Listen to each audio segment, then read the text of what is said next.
Previously on A Love That Lingered, spring faded into summer, and the manor bloomed with life.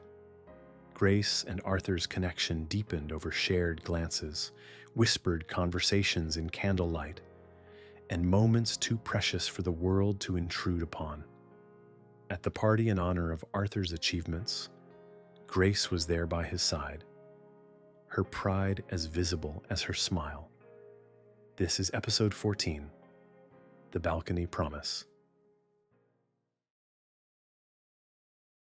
The manor's great hall glowed under the soft shimmer of chandeliers, every golden light reflecting in the polished floors and the glass of champagne flutes. It was a celebration unlike any the Caldwell estate had seen in years. Arthur's 18th birthday, the first since he had officially stepped into his father's role.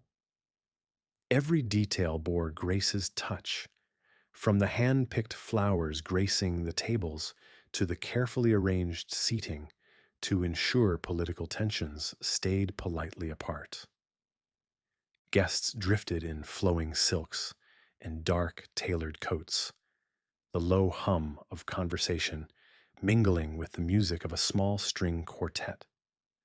High-ranking noblemen and their families filled the room, all drawn by duty, curiosity, or the allure of the young lord's rising influence.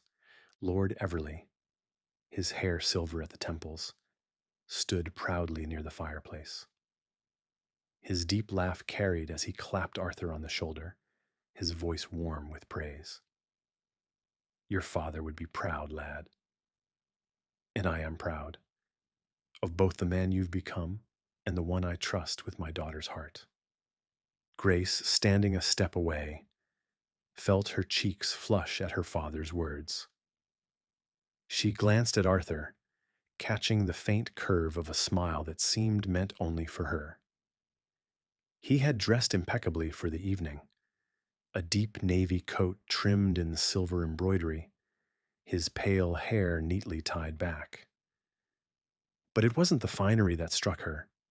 It was the quiet strength in his posture, the ease with which he met each guest's gaze, and the occasional fleeting softness in his eyes when they landed on her.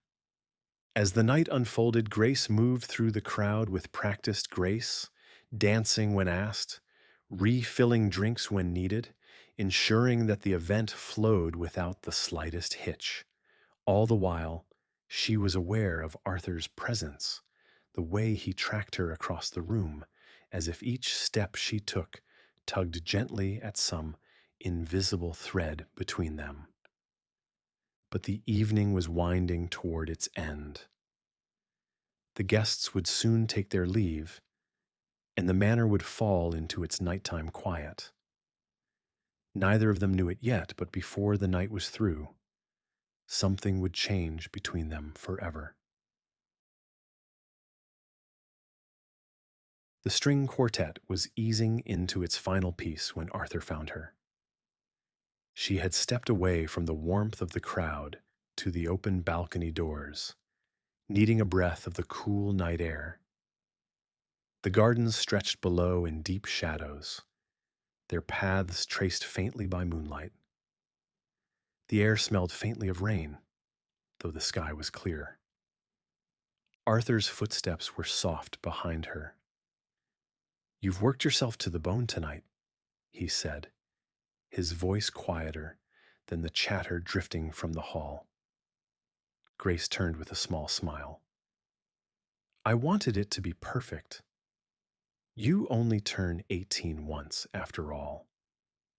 His gaze lingered on her in a way that made her heart quicken. "Perfect is hardly the word for it. You've made this night," he hesitated, searching for the right word, "memorable." They stood together at the balcony's edge, the night air cool against their skin.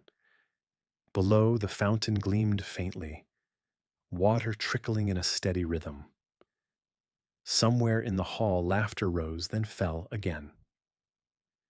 "You've done so much for me these past months," Arthur murmured.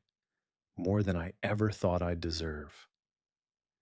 "You deserve far more than you realize," Grace replied softly. He studied her face, his expression shifting, the steady poise of a young lord, giving way to something more raw, more urgent. Without warning, he stepped closer, his gloved hand brushing hers before cupping her cheek. She barely had time to breathe before his lips were on hers, warm, insistent, tasting faintly of champagne. The world seemed to still, the music fading to nothing but the thundering of her own heart. When he pulled back, his breath was unsteady. "Grace?" He paused as if weighing every word. "I can't wait for the perfect moment or the perfect words.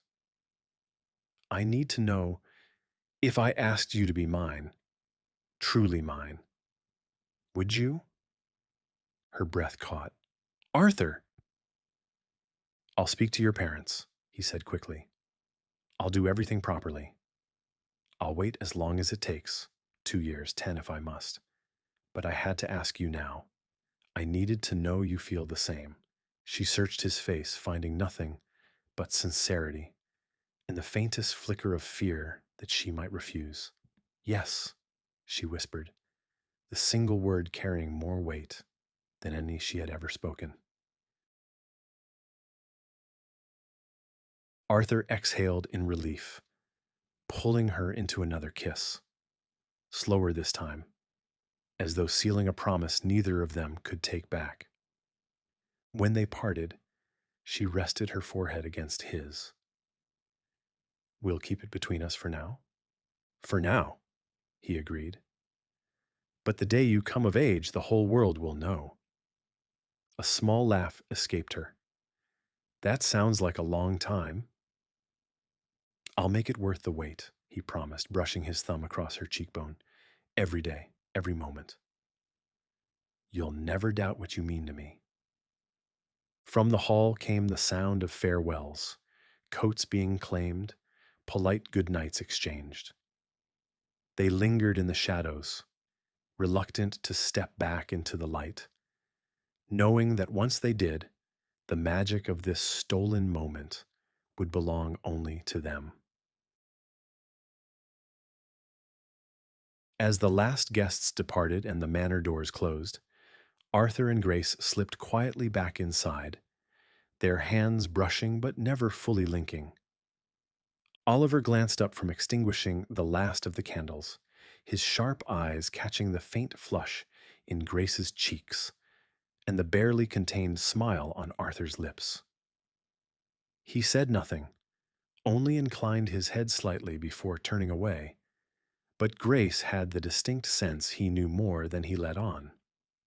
Later, alone in her room, she touched her lips, replaying the kiss over and over. Down the hall, Arthur sat at his desk, staring at a blank page before finally writing only one line. 2 years is nothing for a lifetime with her.